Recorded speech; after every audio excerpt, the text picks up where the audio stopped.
So let's get started. We've got quite a few people joined now. Let's look at the first one. So this is a rates of reaction question. So let's write some notes. So 3 experiments that you can carry out to find the rate of a reaction. Do you guys know what you could do? 3 different experiments you need to know about.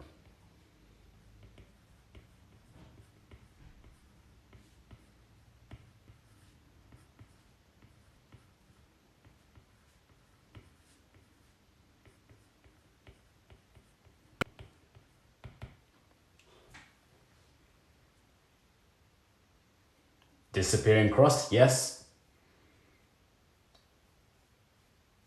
Yeah, so that's one. Volume of gas is another one. Yep. And there's one more thing you can do to measure the rate. So precipitation reaction. What happens in let's start with that. What happens in a precipitation reaction? What is a precipitation reaction? What is a precipitate?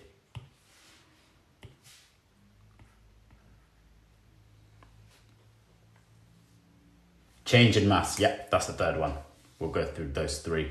So yes, a precipitate is a solid, is when you have 2 solutions mixed together and a solid's formed.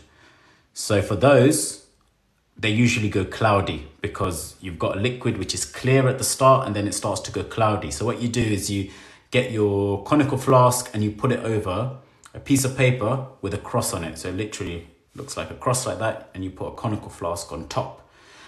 And you start the reaction and you also start a stopwatch. And as the reaction goes on, it starts to get cloudy and the visibility of the cross starts to disappear after a while. It starts to fade because it's getting cloudy, isn't it? So it's getting less and less clear.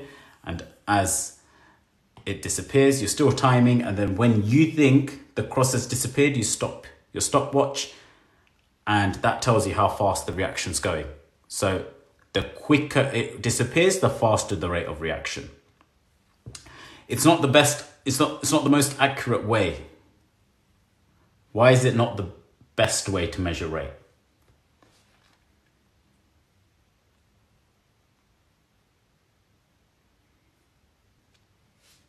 No, not to do with the fact that it's 2 liquids.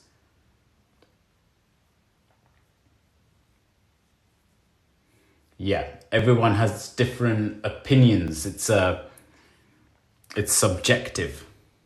So some people might think the cross has disappeared, other people might think it's still there. Subjective, yes. So precipitation reaction will say when a solid is formed from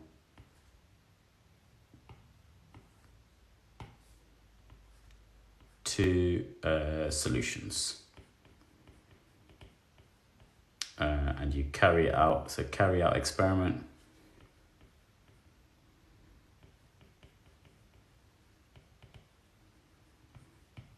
On a piece of paper.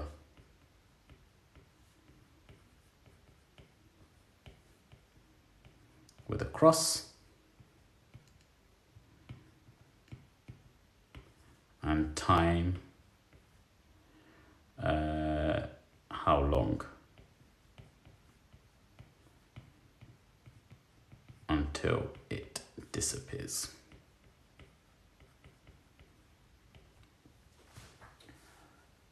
Okay, and yeah, it's because it's subjective, so it's not the best way.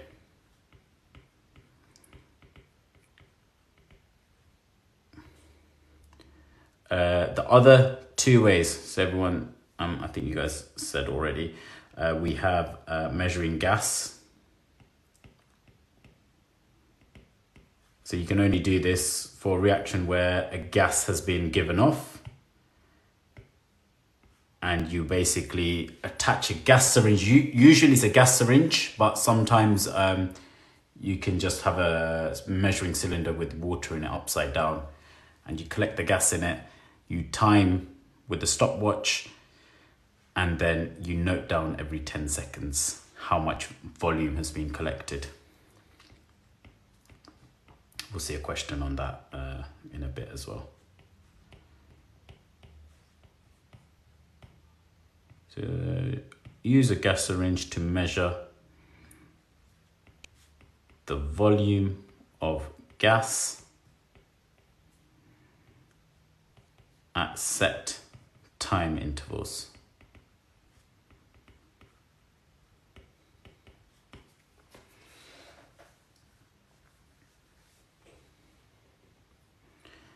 And then the third way is measuring mass.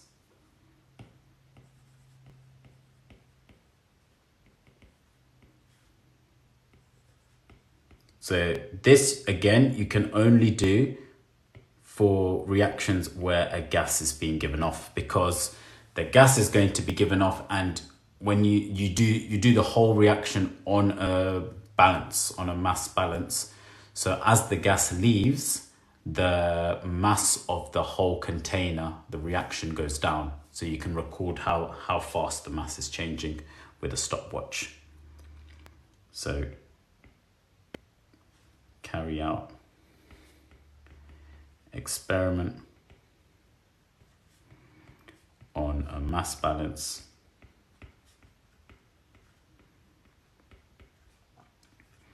and note down time at set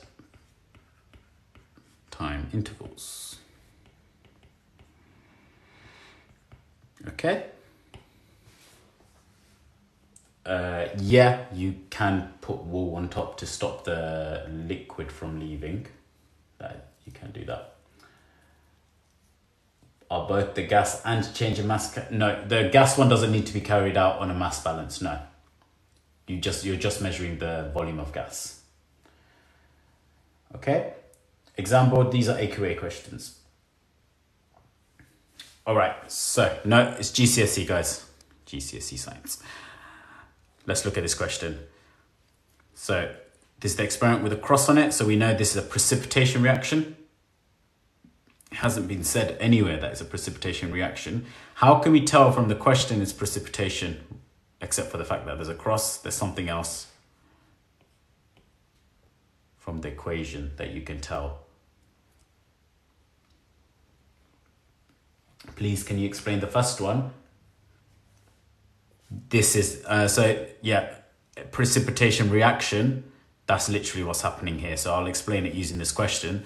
So what's happening is you're putting these two solutions in, they're solutions because they're both aqueous, into this conical flask.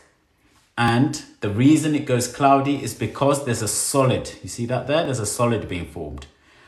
If it goes solid, that means you're going to have little pieces of solid floating around in the liquid. And as the reaction goes on, more and more solid is going to get formed. So it's going to start to get cloudy, and this, the cross underneath, so you have a piece of paper with a cross on it underneath, it starts to like disappear because the solution's not clear anymore. And you're timing how long it takes to disappear. Okay? So yeah, that's the reason why it goes cloudy. So you say because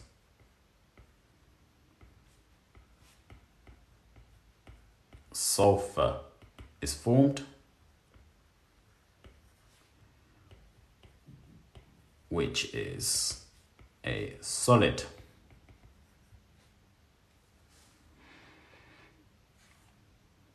All right, on to the next one. We've got a calculation. Calculate the mean time for 0.08 moles per dm cubed. So they're basically asking you to fill in this box here. What do you guys think? You've got a calculator. Can you say sulfur is produced? You can say sulfur is produced, but you need to say it's a solid.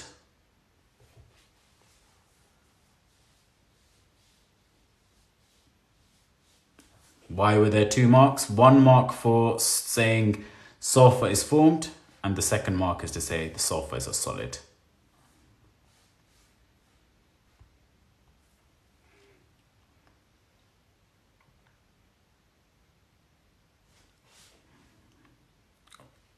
Anyone got this answer yet? So some people got 32, some people got 35. Yeah, so don't fall into the trap. It's not 35. There's an anomaly here. That's an anomaly. It's way off compared to the other two, so you ignore it. So you'll see this, they try to catch you out. They won't mention the anomaly and they'll ask you to find a mean. So always look to see whether everything is close together or not. That is clearly an anomaly. So you're just doing the average of 31 and 33, which you can do in your head because it's the number in the middle. It's 32. The answer is 32 seconds.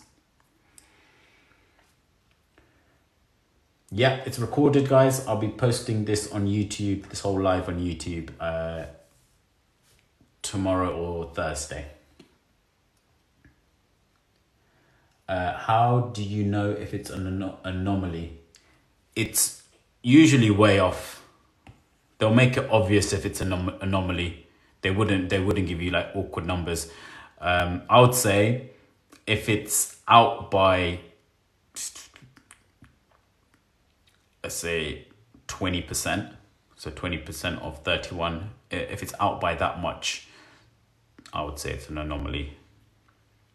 But usually it's very obvious. That's very obvious because it's out by 10 in 30, so yeah. Right, next one. Describe and explain in terms of particles and collisions. So this is the video I made today. The effect that increasing the concentration. So this is a question about particle theory and rates of reaction. So there's 4 factors that affect the rate of reaction. What are the 4 factors?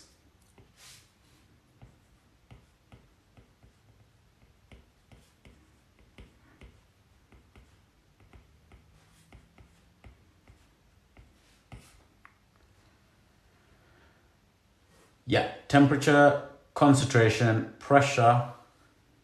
Yes, and a catalyst. Good. Temperature, pressure,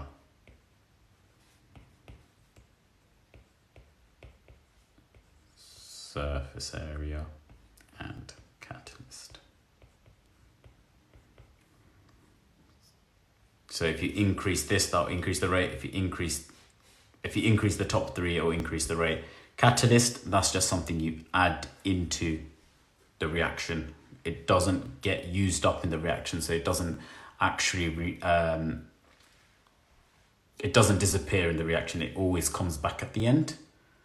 So you always retrieve it at the end of the reaction, but it will speed it up.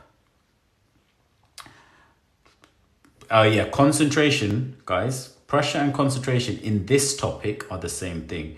In equilibrium, they're 2 different factors, but pressure and concentration, you can use the same explanation for both. Pressure is just for gases. Concentrations when you're dealing with liquids. They both mean the same thing. They're how many particles you have in a given volume.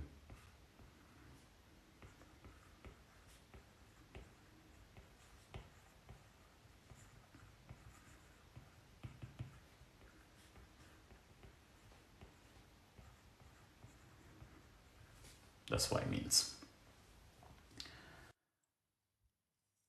Okay, so whenever it comes to questions about collision theory, if it asks you to mention collisions, always talk about the frequency of the collisions.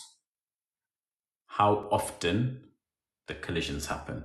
If a rate of reaction is faster, it's because there's more frequent successful collisions. So use that word frequent. People forget to write that word and they lose marks. So more frequent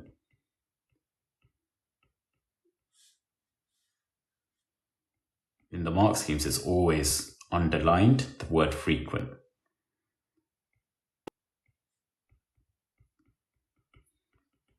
So more frequent successful collisions means faster rate of reaction. So always mention that.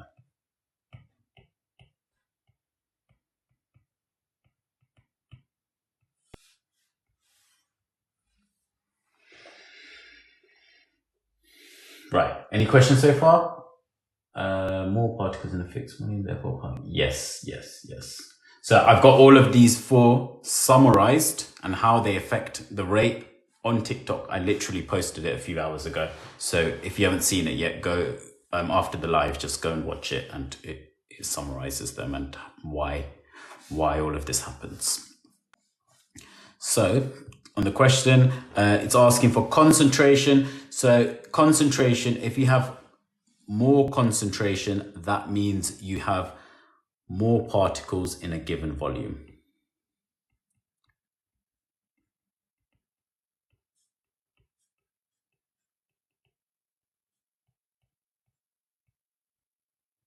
More particles in a given volume. So all the particles are really crowded together. So if they're crowded together, they're more likely to collide with each other. So that means there's more frequent collisions. Remember, use the word frequent.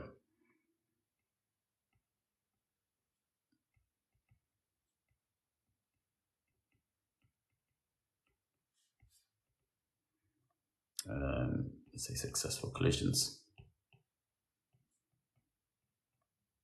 Therefore, the rate increases.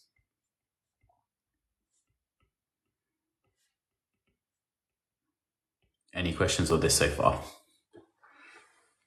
How long does the live go on? Till 1:45. Yeah, 8:45. Any other questions on this, guys? Does that all make sense?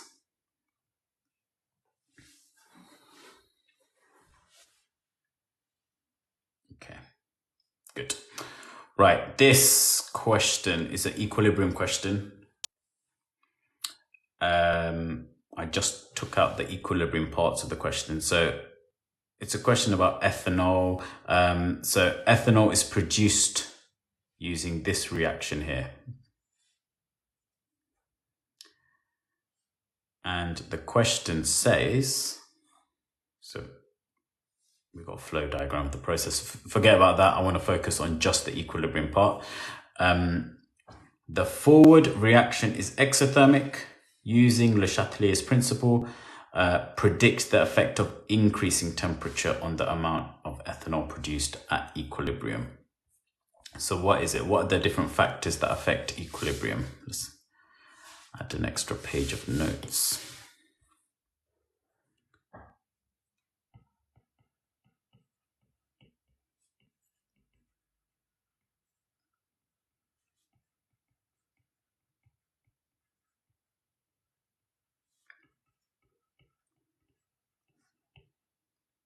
Pressure, yep. Concentration and temperature. Those are the ones. This time, pressure and concentration do not mean the same thing, so don't put them as the same meaning. Okay, I have a full 8-minute video on this on TikTok. I posted it a few days ago, and it literally goes through everything that you need to know about this. So take a look if you haven't seen it already. So temperature, whenever you're dealing with temperature affecting equilibrium, you always look at whether the reaction is exo or endo. Pressure, you look at which side has more moles or more molecules. So you look at the equation and you look at which side has more molecule.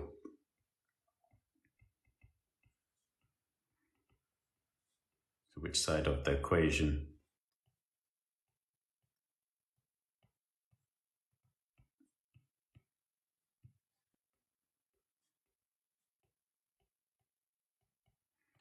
And then for concentration, it's not really something you look for. There's 4 scenarios that you just need to memorize. So it's whether a reactant is increasing in concentration or a product is increasing in concentration. It's not really one thing that you look for. So I'll just write down here whether reactant / product is increasing / decreasing. Okay, so if you don't know what I'm talking about here, just watch that video that I posted. I'm sure it will make a bit more sense. So people are defining equilibrium. Yeah, let's define it. So equilibrium, if they ask you to define it, it's when the rate of the forward reaction is equal to the rate of the backward reaction. Yeah, so don't just say forward reaction equal backward reaction. You have to mention rate in there. And you also need to mention that it needs to be in a closed system.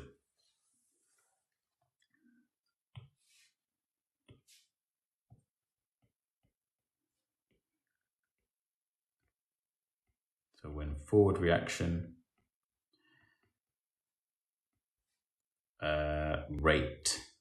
forward reaction rate is equal to backward reaction rate.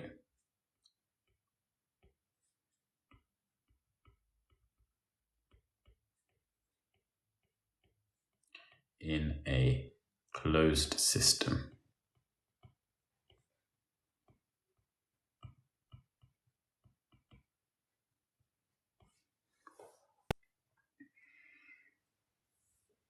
Why is equilibrium pure torture? It is confusing. I agree with you there. I know why people don't like it. Trust me, watch that video. I think it'll help. So let's look at this question. Let's talk about Le Chatelier's principle. What does Le Chatelier's principle state?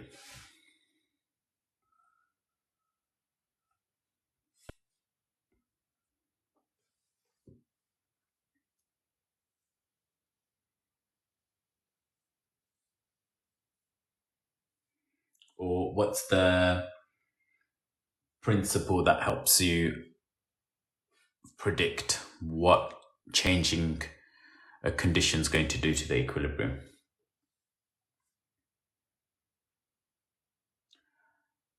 No, isn't that's the definition of equilibrium. But yeah, it counteracts the change. Whatever you do to one side, the other side is the opposite. Not quite. It counteracts the change. So whatever you do to the reaction tries to counteract it. So if you increase the temperature of the reaction, it tries to decrease it. If you increase the pressure of the reaction, it tries to decrease it. It's basically trying to think of it as it's trying to bring everything back to normal, to what it was before. So here it's about increasing the temperature. So the reaction wants to decrease it back to normal. That's an example. So the principle is when a change is made to a system in equilibrium,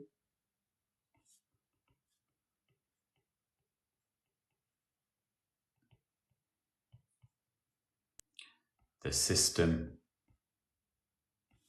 will shift to counteract the change.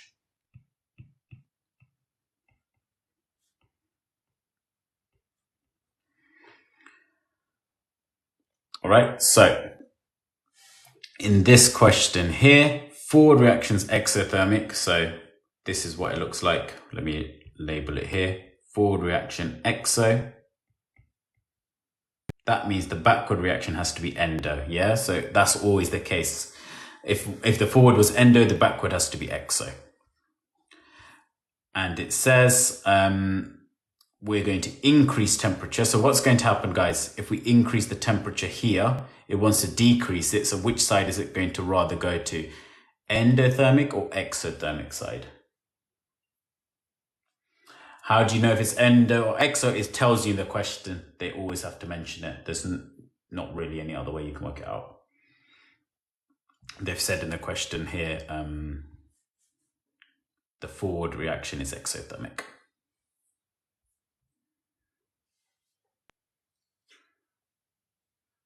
Endo. The answer is endo, guys. If you increase temperature, think of it in terms of temperature, exothermic reactions get hotter, right? Endothermic reactions do the opposite. They get colder. So if you increase the temperature of the reaction is going to try and decrease it because of the principle. It wants to do the opposite. It wants to counteract the increase. So it goes to the side which is going to be colder, which is the endo side. The endo is to the left. So that means you're going to get more reactants. So it's a 2-mark question.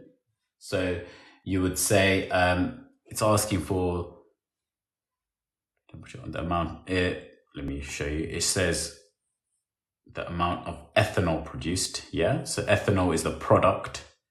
So that would decrease.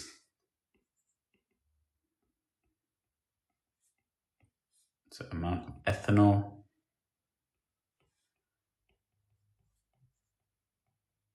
will decrease. And the reason why,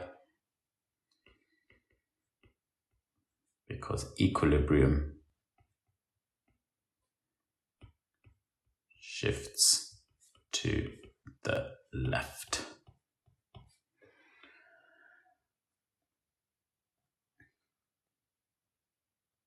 Okay, next. Does it matter which side's products and the reactants are? No, reactants are always on the left, products are always on the right.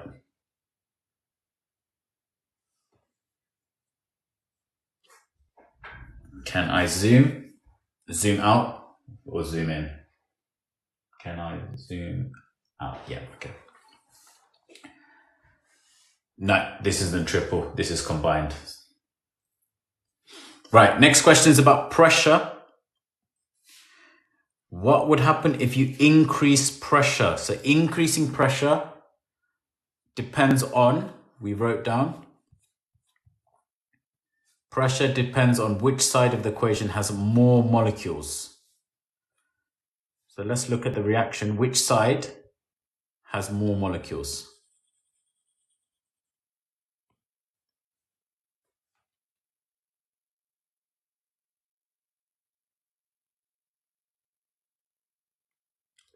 The left side, yes.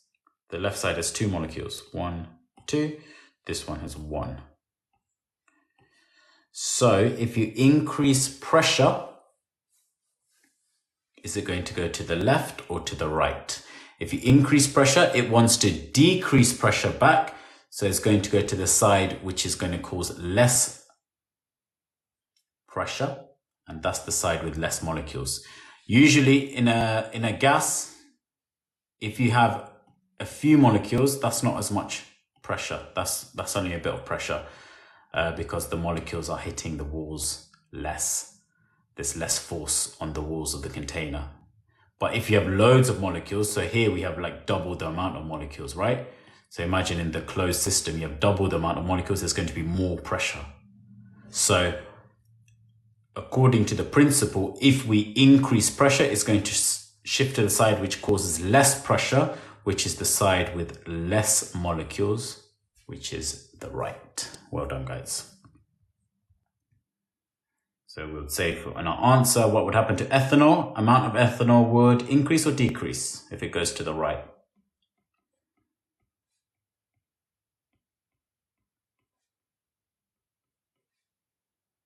Increase. Yes, a molecule is the big number in front.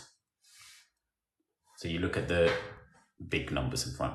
No, increase. If it goes to the right, it means the products will increase. If it goes to the left, the products will decrease. Again, guys, watch that video that I have on TikTok. If you haven't, it'll make this topic much easier.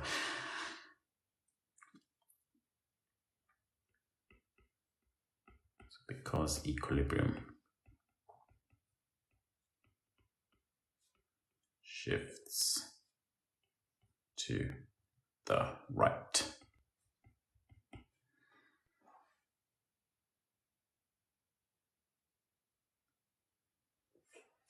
We'll say because it has fewer molecules.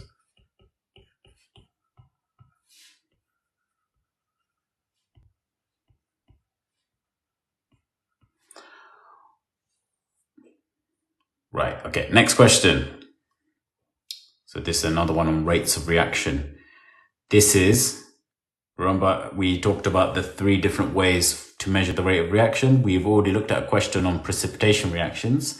This one is a collecting gas reaction. So we've got an upside down measuring cylinder with water in it. So what happens is in this reaction, a gas is being produced, carbon dioxide. The gas goes through the tube and then it gets collected up here. And what you can do is you can read off how much gas there is.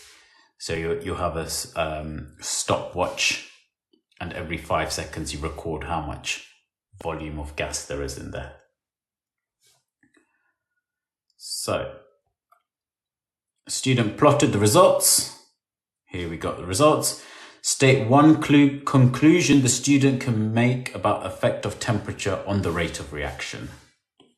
Looking at that. So this is the dotted line is the one for 20 degrees and the solid line is for 40 degrees. Yeah, this is in A-level as well, actually. You do need to know this for A-level if anyone is there for A-level, from A-level.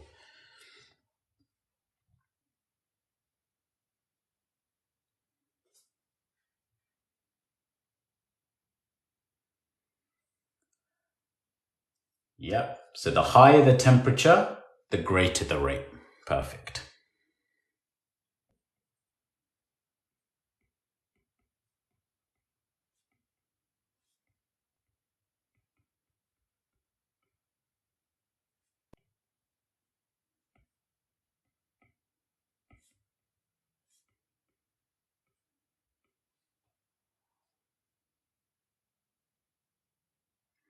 Give one reason why the student could make this conclusion. So why did you come to that conclusion? Why can you tell from that the rate is faster? What would you say? It's only 1 mark.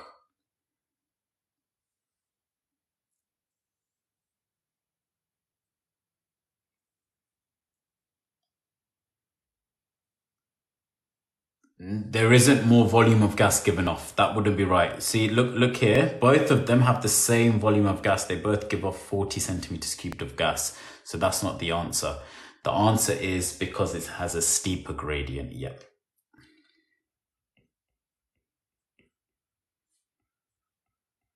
Excellent.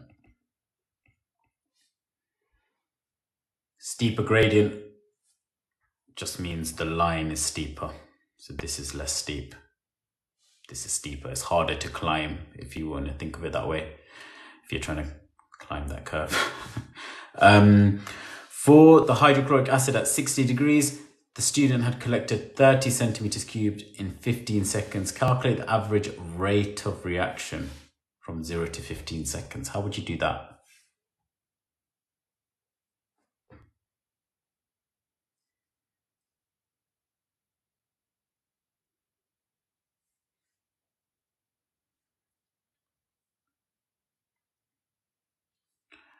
No tangent needed. No tangent needed here. They've given you all the information in this question. That's why it's a 1 mark question. Yeah, 30 divided by 15. Rate is how much volume has been collected per second. We've got 30 centimeters cubed collected in 15 seconds. So if we want to work out for 1 second, we just do 30 divided by 15.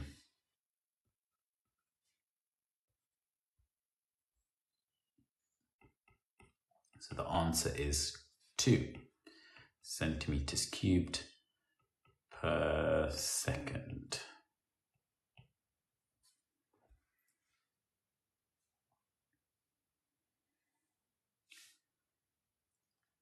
Next up, the student then investigates how the surface area of the marble chips affected the rate of reaction. Give 2 variables they should keep constant. So which one should be controlled variables? 2 of these, what do you guys think? Investigating surface area of marble chips.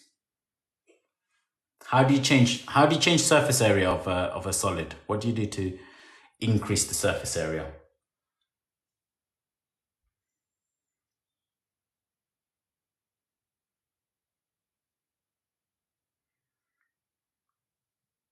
You break it up into smaller pieces, yes, or use a powder. Yeah. So these are marble chips. So if you wanted a faster rate of reaction, you could use, you could powder it into smaller pieces, turn it into powder, and then do the same experiment. It should happen much faster. That's what they're investigating. That's what they're going to change. So what they need to keep the same, they need to keep the mass the same, because it won't be a fair test if you give it more mass or less mass. If you give the powder more or less mass, it wouldn't be fair. You have to make sure it has the same mass, just the surface area has changed. So that's one thing. The other thing would be, I've got a mix of answers here. Nothing to do with the amount of water in the trough. The trough, that's just collecting the gas. That doesn't affect the reaction in any way. Yeah, so that just collects the gas. So nothing to do with that. And the measuring cylinder, again, the volume of the measuring cylinder doesn't matter. That is literally just collecting the gas. It's not involved in the reaction. So it would be the concentration of the acid, not size of marble chips, because that's what we're changing. Remember, we're breaking it up into smaller pieces. So it'll be those two. Okay, we got another collision theory question. So remember, what do we need to always mention in a collision theory question? So this one's about surface area. Any collision theory question, what's the thing that we need to? Frequent, yes, frequent collisions, frequent successful collisions, always use that word. So what would we say here for 2 marks?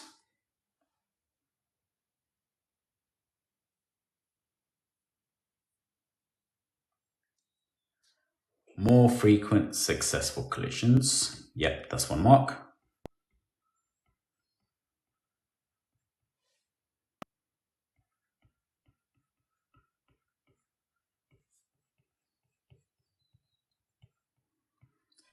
Therefore, rate increases. This is just a 2 mark questions.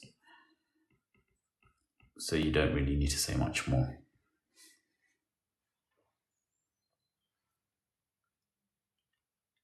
Yeah, but what actually happens is when you break up into smaller pieces, the surface area increases. So there's more area for the collisions to happen in. There's more area exposed on the particles. That's why there's more frequent successful collisions. Calcium carbonate is a catalyst for the industrial production of biodiesel. Why does using a catalyst reduce cost?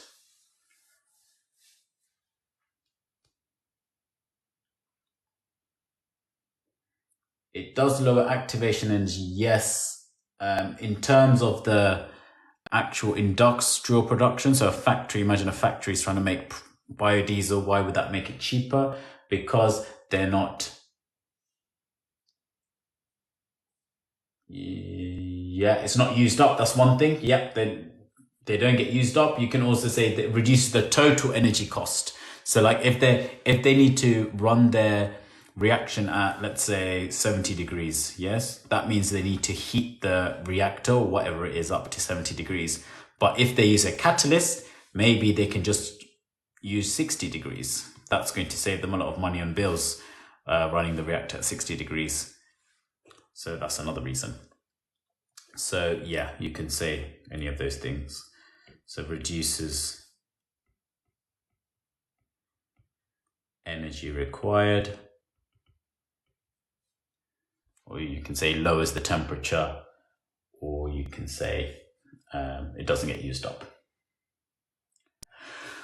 Right, here we got another equilibrium question, everyone's favorite.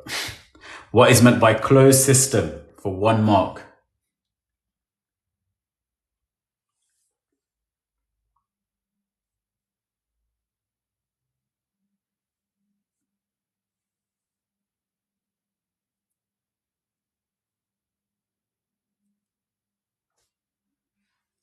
Yeah, nothing can enter and nothing can leave. You can't just say nothing can leave, you have to say both.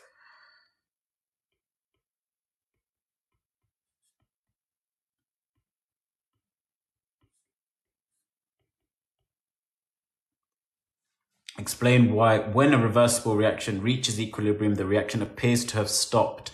What happens when something reaches equilibrium? How can you tell something's reached equilibrium? So yes, it's the forward rate is equal to the backward rate, but how can you tell? Because you can't usually tell what the rate is. No, the reaction never stops, guys. So remember this, in equilibrium, the reaction never stops. It's always happening. It appears like it's stopped, but it's not. It's happening. The forward rate and the backward rate are always happening, but they're just happening at the same speed. Reactants have not been used up. No, reactants never get fully used up in a equilibrium reaction. No. No, it's to do with concentration. It's all to do with concentration. Someone said it earlier. There's no change in concentration. So that basically means, so that basically means the amount of reactants you have and the amount of products you have are not changing. They're constant, yes, but it doesn't stop. So 1 mark is to say forward and backward reaction rate are the same.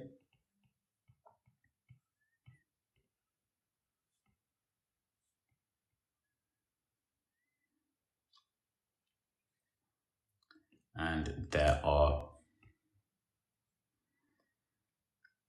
no overall changes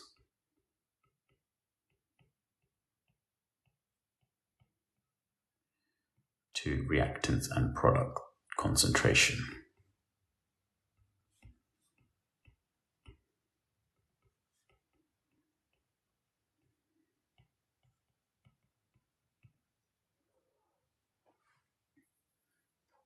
All right, we'll do one more. So this is the triple question I was talking about. It's to do with the Haber process.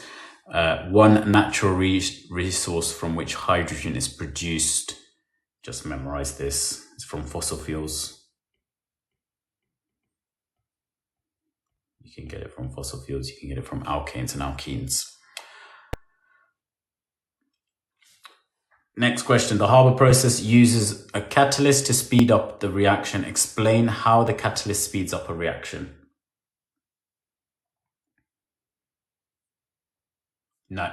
Haber process, yes, it is triple, but these questions are combined. Like, how does this catalyst work? It's combined, and this is a shifting question, so that's also combined and triple.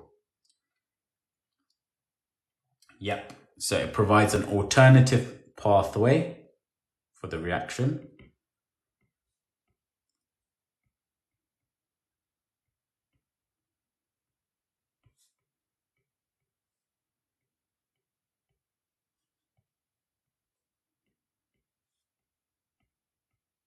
And that alternative pathway has a lower activation energy. If there's a lower activation energy, that means more of the particles are going to be able to react. Next, what happens to the amount of ammonia produced if the pressure is increased? So pressure is all to do with, remember, number of molecules on the left and on the right. How many do we have then? Which side has more molecules, left or right? So remember, use the big numbers only to work out the number of molecules. On the left, yeah, see that? We got 1 here. If there's no number in front, that counts as a 1, yeah? So we got 1 here, we got 3, so 1 plus 3, that's 4 molecules on the left, and here we got a 2. So we got more molecules on the left. So if the pressure is increased, is it going to shift to the left or to the right?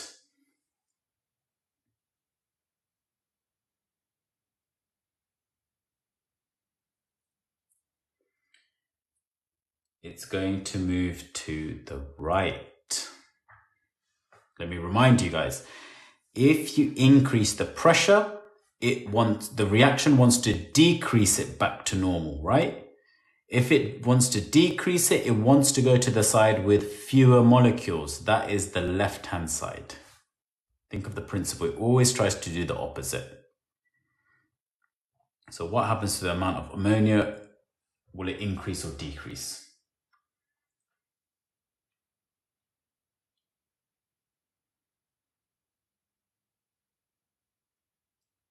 It's going to increase. Whenever it shifts to the right-hand side, it increases. Yes. I know it's a confusing topic, guys.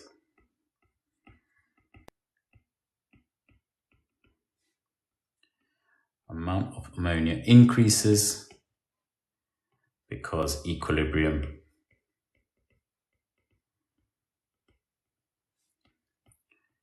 shifts to the side with fewer moles. So if you're still confused about this topic, I would suggest watching that video that I posted, and then when I upload this, watch this and try and do these questions again. Okay? Right, thanks guys. I'll see you on Sunday.